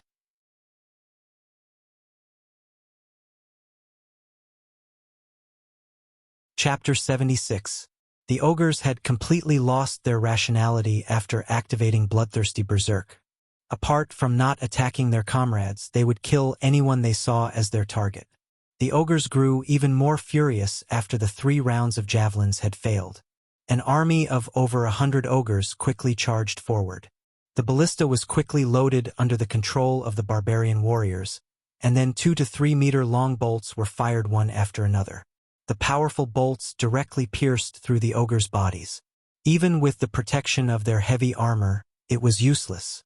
If it weren't for the fact that the ballistae took too long to load and there were too few of them, they would have been able to make the ogres suffer greatly. Seeing the ogres getting closer and closer, the barbarians fired the last volley of bolts and picked up their weapons. Raise morale. A ray of light spread out from Sullen's body and enveloped all the barbarians in an instant. The barbarians' morale rose even higher. Mystic Ice Slash. 3 ice blades instantly appeared in front of Sulen. The next second, the razor-sharp blades flew out and tore the ogres in their path apart. The ogres fell like wheat being cut down. Almost all of them were killed in one hit. There were still traces of ice on their bodies. After tearing apart a few ogres, the ice blades continued forward for a short distance before shattering and disappearing. In the blink of an eye, 7 or 8 ogres had been killed. The deafening sound of war drums continued to reverberate. The barbarians also activated Berserk and charged forward. Against the Berserk ogres, the barbarians showed no signs of weakness. 40 barbarians easily blocked the ogres' charge and fearlessly clashed head-on with the ogres. Their half-body armor didn't affect their agility at all. Their sharp, two-handed axes were impenetrable. These barbarians weren't any weaker than the ogres. In fact, they were even a little stronger. Their equipment was also a lot better. The only problem was that they had less than half of the ogres. Boom. Su Luin brandished his spear, and the head of an ogre that rushed up burst open like a watermelon. Crazy waved the whip in her hand and activated her innate ability. The ogre warriors around her were easily controlled by her and raised their spiked clubs to attack their comrades. The battlefield did not turn out as the ogre adepts had imagined, where the humans were defeated by the ogre army. In just a dozen minutes, the ogre's casualties continued to rise. The ogre adept raised his head and roared. He raised his giant spiked club, which was even larger than an ordinary ogre's, and charged at Su Lin. As he charged forward, he also cast spells. The radiance of spells appeared around him, and the ogre wizard's speed instantly doubled. Haste, Herculean strength, stone skin, fireball. The ogre wizard's casting speed was very fast. All the spells were released in the time it took to take a breath. A fireball directly blew up a snake fiend that was blocking the way, and the ogre wizard accelerated all the way. The ogre wizard's strength was off the charts. The giant spiked club swung and smashed a snake fiend into meat paste. A barbarian warrior swung his giant axe and was sent flying. Even his steel half-body armor was deformed. Su Lin did not let the ogre wizard do as he pleased. Apart from a few of the most powerful barbarians, the rest of the ogre wizards were no match for him. Thunder lightning spear. Powerful lightning exploded from Sullen's body. Blue lightning flashed back and forth in the surrounding air. The powerful lightning immediately numbed 2 ogre warriors and charred their bodies. Clang. An iron spear flew towards Su Lin. The ogre wizard quickly threw out 3 more iron spears. Su Lin swept his spear and sent the spear flying. He then rushed towards the ogre wizard in a flash. Exploding flames. Large amounts of fire elemental quickly gathered towards the ogre wizard. The orange fire elemental energy emitted violent energy waves, and a fireball that was twice the size of the previous one quickly appeared. Forbidding magic. Su Lin immediately used forbidding magic the moment he sensed the fire elemental energy gathering. Although the effect of forbidding magic was powerful, it was also instantaneous. The range of the spell was not very far. The ogre wizard looked at Su Lin with a sinister smile. Violent fire elemental energy quickly gathered in his hands. He was about to throw the fireball in the next second.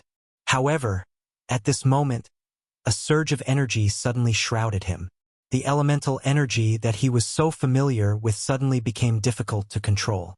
The fireball that was about to take shape immediately dissipated. When he wanted to cast a spell, he realized that all the elemental energy seemed to be isolated from him. No matter what he did, there was no reaction. Just as the ogre wizard was stunned, Sullen's agile figure quickly rushed up. He swept the spear in his hand, and the ogre wizard's heavy mace cracked open. His body involuntarily stepped back. Clang. Clang. Clang. The sound of metal clashing could be heard continuously. Sullen's spear was like a torrential downpour, relentless and unending. The ogre wizard continuously used his mace to block. The powerful force made the ogre wizard's arms go numb, even though he was buffed with potency. Every time he blocked, he would involuntarily step back. Sullen's strength was obviously higher than his. The ogre wizard was exhausted from the barrage of attacks. He could not retaliate at all. The giant mace in his hand kept cracking open under the intense collisions. The lightning on the weapon kept jumping around the ogre wizard's body through the giant mace. Arcs of electricity flashed. If it weren't for the ogre wizard's stony skin and high elemental resistance, his body would have been numbed by the accumulated lightning. Even so, his condition was still very dangerous. The ogre wizard roared angrily when he sensed the danger. He immediately crushed the bone pendant on his neck, and a surge of elemental energy instantly exploded. Bloodthirsty berserk. The ogre wizard's eyes instantly turned blood red. His muscles bulged, and his veins bulged. His strength increased explosively once again. The ogre wizard did not enter berserk mode earlier because he had to cast a spell.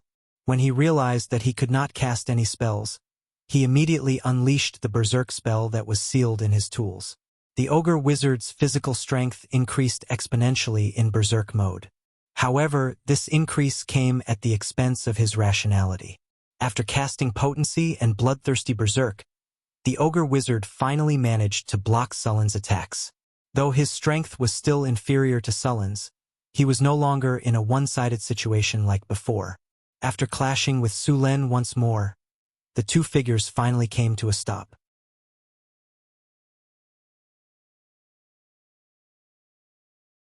Chapter 77. I'm going to kill you. Your flesh and blood will make me even stronger.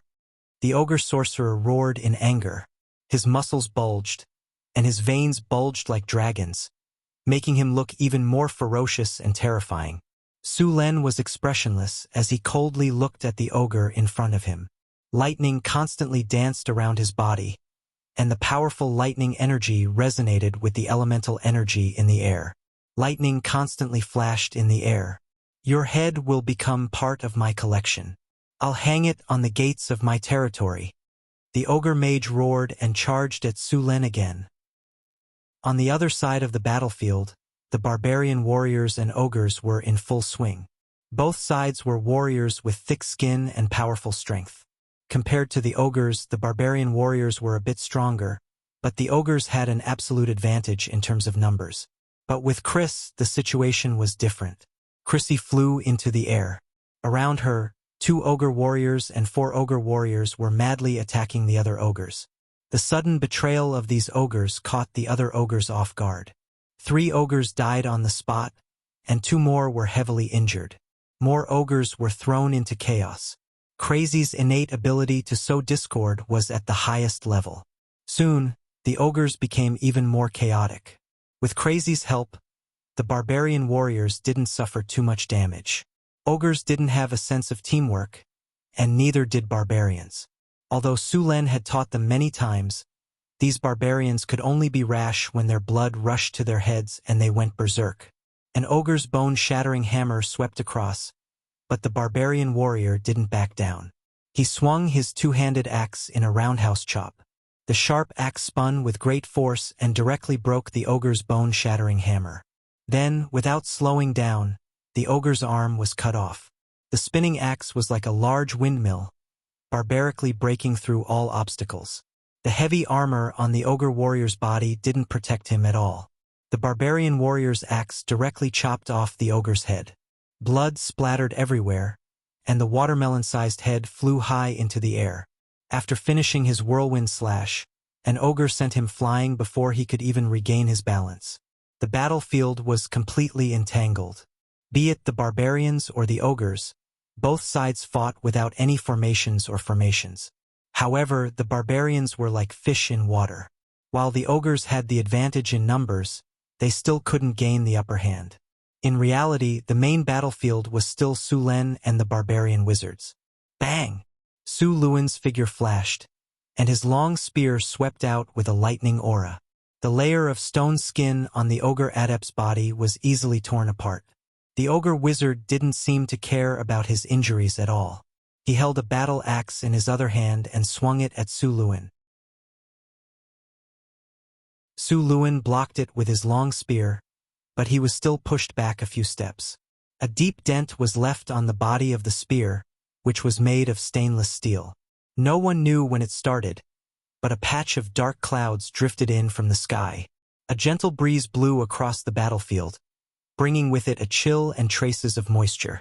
It was obvious that it was about to rain. The lightning energy on Sullen's body continued to gather. The dark clouds in the sky grew lower and lower, and the lightning energy in the surroundings grew more and more. Following a furious roar, bolts of lightning struck down from the dark clouds in the sky. The lightning instantly turned a few ogre warriors into charcoal. Sulen had a strange feeling. The lightning in the sky had a strange connection with him. While he couldn't control the violent lightning, he could use his own strength to guide it. Lightning snakes dance. The lightning in the dark clouds grew more and more violent. Countless bolts of lightning rolled in the clouds. Everyone on the battlefield could see the strange phenomenon in the sky. The goblins, kobolds, and gnolls woke up. Seeing this apocalyptic scene, they couldn't care less about anything else. The Hezru and Naga also returned to the abyss because their summoning time was up. The berserk ogres didn't notice what was happening outside. Sulen only used the energy in his body to guide the lightning. Then, bolts of lightning struck down from the sky. Sensing Sullen's aura growing stronger, the ogre adept roared and charged at him. Crackling lightning surrounded her body, and countless tiny lightning bolts drifted in the surrounding air. When Chris got closer, she felt her body go slightly numb, and tiny lightning bolts jumped on her body. Seeing this situation, Chris immediately retreated from the area. The ogre wizard's body was surrounded by a large amount of electricity. The layer of stone on the surface of his body had become tattered. Su Luan's body moved, and the surrounding electricity instantly gathered on his weapon. The steel spear seemed to have turned into a bolt of lightning at this moment. Sullen's figure appeared beside the barbarian adept in an instant. The weapon in his hand left afterimages as he attacked the ogre adept. The ogre adept couldn't resist at all. Soon, wounds appeared on his body. The flesh around the wounds was burned to charcoal by the lightning. The ogre adept roared again and again. But anger was useless. Soon, his anger turned into screams of agony. He swung his heavy mace wildly. He wanted to fight Sulen to the death. But at this point, he couldn't keep up with Sullen's rhythm. Su Luan dodged the ogre wizard's dying counterattack and stabbed his spear into the ogre wizard's chest like a bolt of lightning. A bowl-sized wound appeared on the ogre wizard's chest with lightning surrounding the wound. A large amount of blood gushed out from the wound and came out from the ogre wizard's back. The heavy mace slipped from the ogre adept's hand. The ogre adept took a few steps back and collapsed. Su Luan roared. Thunder and lightning surged in the sky, and his whole body was surrounded by thunder and lightning. Su Luan waved his long spear, and thunder and lightning flew out from his body. They hit the ogre warriors who were fighting the barbarians. The lightning surrounded the ogre warriors and paralyzed them for a few seconds. The barbarians were very experienced. They took this opportunity to kill the ogres. In just a few seconds, more than 90% of the ogres on the battlefield were dead or severely injured. Dozens of lightning bolts shot out. Sullen's figure gradually appeared. The lightning energy around him had dissipated. Only the flashes of lightning told the story of what had just happened.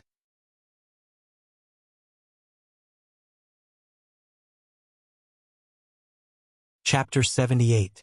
Su Luan arrived in front of the ogre wizard's corpse. He lightly tiptoed and reached out to catch the battle axe. He looked down at the ogre wizard and chopped off its head with the axe. Sulen put the head in a bag and looked at the other parts of the battlefield. Master, the rest of the ogres have been killed. Chris landed beside Sulen and waved her whip back and forth. How are our casualties? Sulen asked. None dead yet, but there are 5 seriously injured. If we don't treat them quickly, they won't make it. The rest are all injured, Chris said. Bring all the seriously injured here, Sulen said directly. Soon, a few barbarian warriors brought the 5 seriously injured warriors over. These 5 barbarians were seriously injured. The lightest one's chest was caved in and a few of his ribs were broken. If it weren't for the fact that the broken ribs didn't pierce his heart, this barbarian warrior wouldn't have survived until now. Sulen had a barbarian warrior who was good at setting bones reconnect his ribs. Then, he used a physical healing spell on him. Green life energy wrapped around him and entered his body. Then, it went to his injured parts. Under the effect of the life energy, the injured parts began to heal quickly. By the time the life energy was used up, most of the injuries had healed. The most seriously injured one had his stomach split open by the axe. Even his intestines had been cut open. If it weren't for these barbarian warriors' talents of toughness and strength, as well as their strong life force, this guy would have died long ago. However, this kind of injury was easy to treat. After 2 physical healing spells, the originally hideous wounds slowly healed. These wounds only healed on the surface, and it would take some time for them to fully recover. During this time, these barbarian warriors could only carry out some normal activities. Training or fighting was impossible. After healing the 5 barbarians, Su Len treated the other injured barbarians.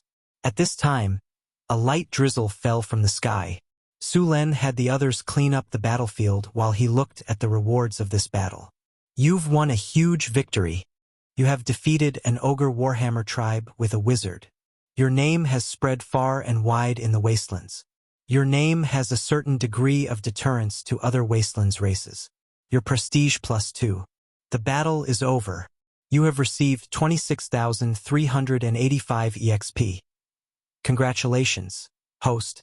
Your level has increased. You have received 2 attribute points, 2 skill points, and 1 gold treasure chest. In this battle, you obtained a leaf from the Tree of Wisdom. Su Len added 2 attribute points to strength and opened his personal panel. Name: Sullen Race. Human level: LV 191385419000.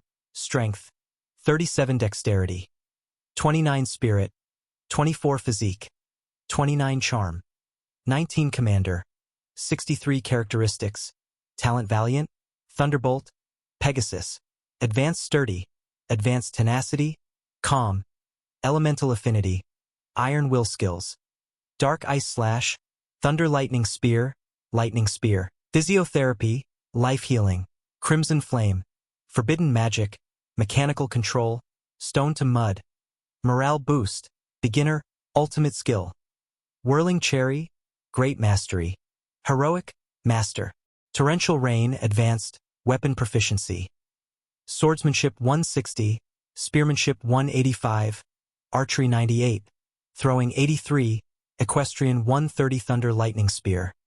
Advanced version of the Lightning Spear. After using it, the user will receive a boost to the power of lightning. Su Luen took out the leaf of the Wisdom Tree. The leaf of the Wisdom Tree was green and looked like an ordinary leaf. However, the leaf of the Wisdom Tree exuded a faint fragrance. It smelled good and made one's mind very clear. The leaf of the Tree of Wisdom. This leaf has a magical effect. After using it, it can increase spirit by 3 points. The leaf of the Tree of Wisdom was similar to the Big Dipper heavenly liquid that Su Len had obtained in the past. They could directly increase one's attributes. However, one increased strength and constitution, while the other increased spirit. Su Len didn't need spirit at the moment, so he stored the leaf in his storage space. Then, Su Len opened the golden treasure chest that he had just obtained. As the golden light dissipated, a system notification sounded in his ears. Congratulations, host. You have obtained a recruitment order. Hearing that it was a recruitment order, Sullen's eyes lit up. This thing was simply a timely rain for him. Currently, in his territory, besides 500 serfs and 40 mercenaries, there were 300 barbarians. Compared to a small town, the population was seriously insufficient. As for the goblins, kobolds, and gnolls, Su Len didn't count them as part of the population. He didn't believe that these races would coexist peacefully with humans. Although the slaves in the camp were very obedient, that was because Sullen's previous battles had scared them out of their wits. Naturally, they didn't dare to resist. These monsters in the wilderness basically had the habit of eating humans. This was completely unacceptable to humans.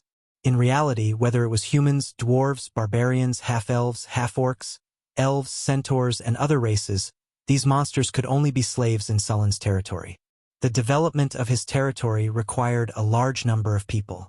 Originally, Su Len had asked Xian to take advantage of the trade caravans to advertise and recruit people in the northern provinces. However, Sullen's territory was 300 kilometers away from the nearest human city. This was too far for these people. Moreover, they were also suspicious of Sullen's policies, so no one was willing to come here for the time being. In order to replenish the number of humans in the town, Su Len had asked Xian to buy a batch of slaves every time he returned to the camp. However, relying on slaves to replenish the population of his territory was too expensive, and the quality of the slaves was also worrying. The slave traders had long since picked out slaves with skills, and it wasn't cheap to buy these slaves.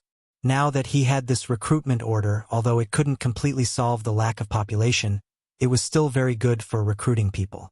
Last time, he had used the recruitment order to recruit more than 100 barbarians. He didn't know how many people he could recruit this time, and what race he could recruit. Of course, as long as it wasn't a cannibal race, Su Len would accept it. He took out the recruitment order and chose to use it. The recruitment order, which was made of an unknown material, turned into a pile of dust in an instant, and then a gentle breeze blew past, leaving no trace behind. After using the recruitment order, Su Len no longer paid attention to it. This kind of thing had a long-term effect. Soon, a group of people would come to apply to join, and he only needed to wait quietly. P.S. The Ogre Wizard stats are posted below. Ogre Wizard, Kalando, Race, Ogre, Class, Wizard/Berserker, Strength, 21, Potency +6, Berserk +6, 33 under Berserk, Agility, 16, +4 Haste, Vitality, 23, Spirit, 22, Charm, 8. I really don't understand. Such an ugly ogre's charm can reach the standard of a normal person. Skills: Fireball, Exploding Flames, Potency, Haste, Stony Skin, Short Distance Displacement, Voodoo Curse, Magician's Hand, Bloodthirsty Berserk. Innate abilities: Sturdy, Tenacious, Intelligent. Every creature will be different, and have the talent to become a wizard, Spirit +4. Instant cast, dual-wielding weapons.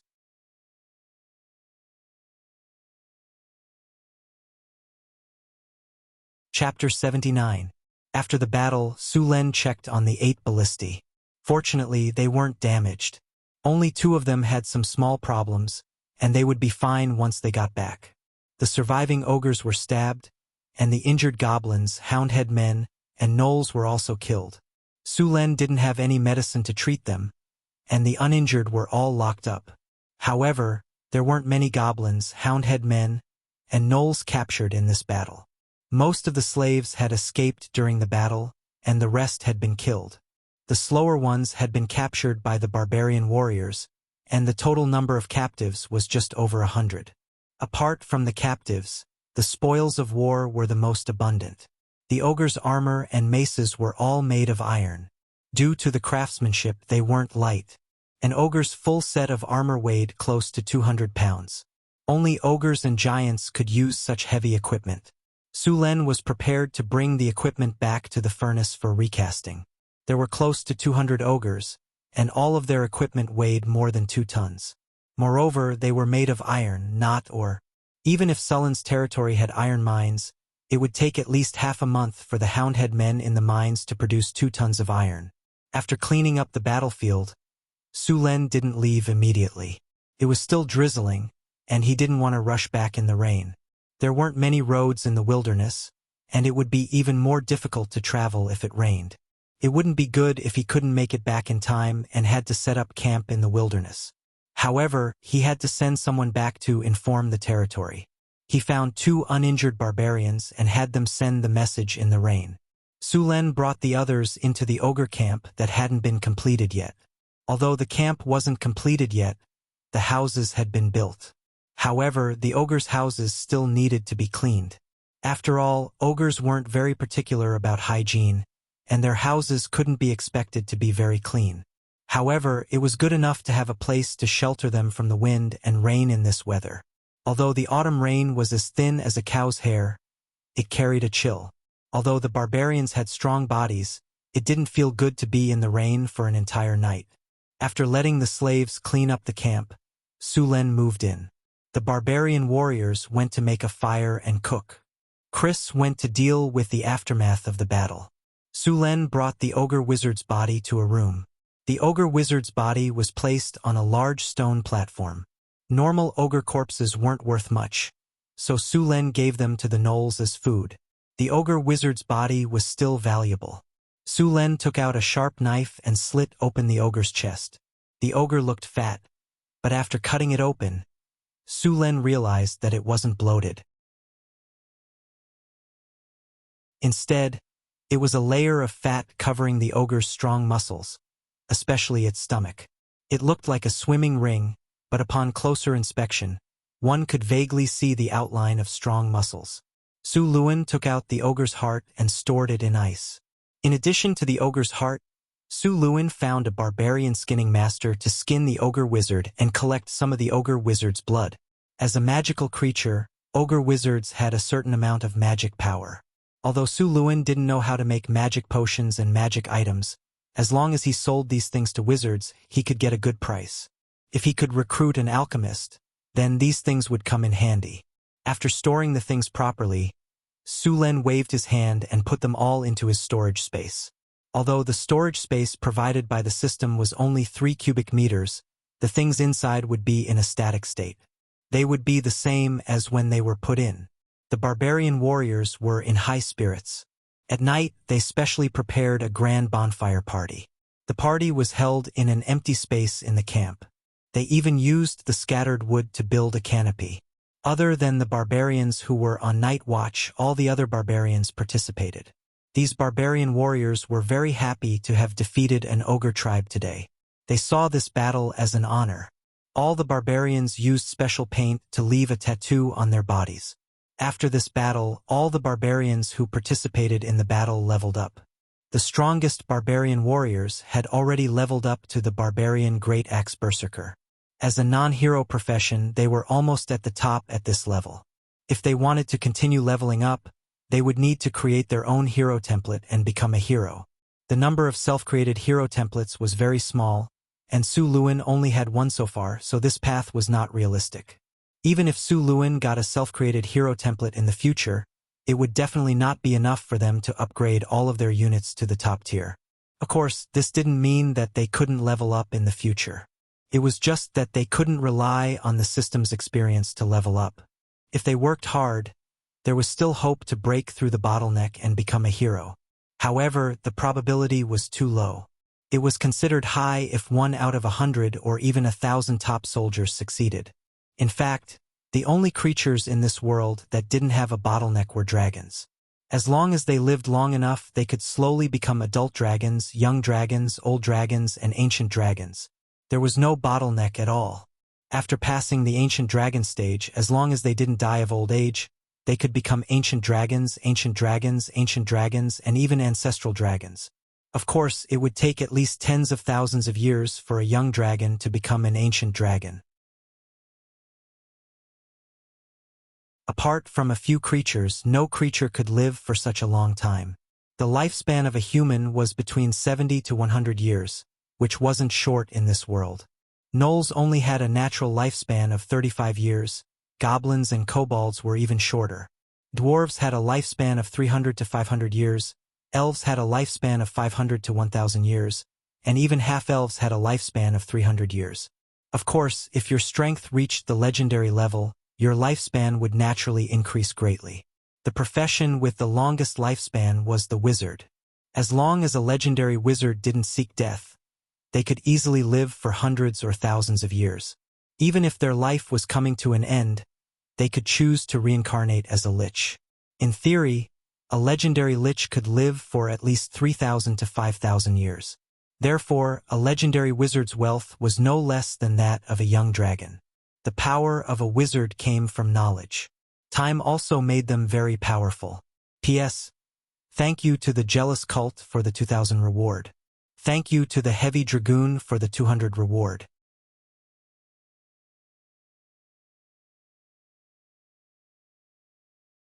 Chapter 80.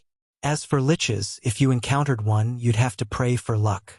After a wizard reincarnated into a lich, every lich would be at least a legend rank expert. They were also proficient in all kinds of spells and could be said to be one of the most dangerous creatures in the world. What was even more troublesome was that even if a lich died, it would revive through its phylactery. As long as the phylactery was not destroyed, the lich would not truly die. Among all the classes, the warrior class could be said to be the most miserable.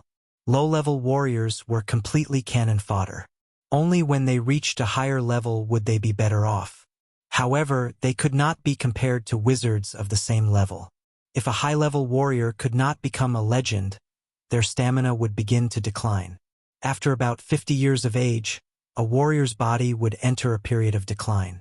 If they could not become a legend before 60 years of age, they would basically have no chance in this lifetime. Of course, after becoming a legend, a warrior's lifespan would double, and their stamina would not decline anymore. They would be able to maintain their peak state until the last 10 years of their life. However, even if their lifespan doubled, a human warrior's lifespan would only be 200 years. Compared to a wizard's lifespan, it was simply too little.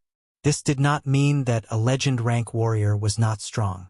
On the contrary, they were very good at melee combat. It was just that, if they encountered a spellcaster, they would be easily killed by a spellcaster. Pure warriors did not have the ability to cast spells, so when facing a spellcaster, they would be suppressed everywhere. Later on, some warriors also took on other classes. Those barbarian axe berserkers had now reached the peak of their class. As a top-class unit, they had awakened even more powerful abilities. Among them, the signature skill of their class, Berserk, had become Advanced Berserk. Compared to Berserk, Advanced Berserk increased the strength of their muscles and the duration was also increased. In addition to the barbarian axe berserkers, they also gained dodge intuition, which greatly increased their ability to dodge. It could be said that a fully armed barbarian axe berserker had now reached the level of a knight commander. Among all the barbarian warriors, apart from the two heroes, there were already 10 barbarians who had reached this level. The rest were barbarian warriors and barbarian great axe warriors. Chris had also leveled up, but although her strength had increased, she was still far from becoming a legend. It was not easy for Succubi to advance. When he woke up the next day, it was already noon. Last night, he had discussed the art of binding with Chris. It had to be said that Succubi were innately skilled and proficient in all kinds of positions. They could easily do many positions that humans could not do. Furthermore, Succubi had far superior physiques and recovery abilities than humans. They were both capable and durable, making them the best candidates for head maid. After destroying the ogre tribe, Sulen was very happy last night, so he celebrated with Chris. However, he didn't notice that he was having too much fun and woke up a little late. "Master, you're awake. Come wash your face." Chris strode over to the bed with her slender legs. First, she washed him with clean water. Then she used the facial cleanser to carefully wipe his face. Chris had now taken care of him in the direction of total laziness. Now Su Luan didn't even need to get up, and she would help him do everything. After washing up, Su Len rolled over and got out of bed. Chris gently helped him put on his clothes. Of course, it was hard to determine how long this process would take. Sometimes it would take an hour or two. After all, he was more energetic in the morning. However, they had to return to the territory today, so Chris quickly dressed him. After a simple breakfast, the group was about to leave. The weather had cleared up, and the damp soil from yesterday's rain quickly dried up. Sulen led the barbarians to escort the captive out of the ogre territory. There were many spoils of war this time. Fortunately, the ogres had tamed a few camel beasts here. These camel beasts looked like rhinoceroses and had bad tempers. Moreover, their appetite was shocking. Although they were strong enough to pull things, they were not popular in the human world. Only the powerful ogres liked them. In addition to transporting resources, these camel beasts were also the ogres' food reserves. Ogres were carnivores. Besides various human-like creatures, they also ate other animals. However, they had a preference for human-like creatures. These camel beasts were probably the ogre tribe's food reserves. Although these camel beasts were difficult for normal people to tame and control, Sulen now had a group of barbarian warriors who were not inferior to the ogres. They could still suppress these camel beasts. More than 10 camel beasts left with the spoils of war, along with the slaves they had captured. The ogre camp was also burned down when they left. If the camp was not completely destroyed, it would be occupied by other tribes in 2 days. This place was indeed easy to defend and difficult to attack. If Su Len wasn't short on manpower, he would have wanted to occupy this camp. After destroying the camp, the ogre tribe's resources all fell into Sullen's hands. Other than iron ore, the ogre tribe had many furs. However, ogres weren't proficient in the art of making furs. Many of these furs were already damaged and rotten. After loading the relatively good ones into the carts, they burned the rest. After summoning Red Flame to set the camp on fire, the camp was soon engulfed in a sea of fire. Although they carried many spoils of war on the journey back, their speed was much faster. The strong camel beasts were much stronger than horses. There were many weeds growing in the wilderness, and there were no roads. The wheels of the carts were often entangled in the weeds. Although horses didn't know how to drag, this wasn't a problem for the camel beasts. More than 10 camel beasts formed a simple road in the wilderness. Of course, this road didn't exist for more than a few days in the wilderness. It was quickly covered by weeds. Because the camel beasts were huge, the boats built in the territory couldn't carry them. Therefore, Su Len and the rest didn't return by boat. Instead, they traveled along the river. After returning to Northgard Castle, it was still in a state of alert. When he saw Su Len return with the team, Boulder heaved a sigh of relief. Although he already knew that the army had defeated the ogre tribe yesterday, anything could happen in the wilderness. Before the team returned, he didn't dare to let his guard down. "Boss, the welcoming ceremony is ready," Boulder said fawningly. "Welcoming ceremony?" Su Len was a little surprised. "Yes, boss. Let's go into the city now." When they entered the town, the army received cheers and welcomes. The two sides of the road were filled with people. The serfs looked excitedly at the ogre corpses and exclaimed from time to time. Some hot barbarian girls even boldly blew kisses to the team. "Boulder, keep this welcoming ceremony in the future. Boss, as you wish." You're tuning in to the Journey of the Soul YouTube channel. Don't forget to subscribe and join us on this journey to catch the most captivating stories.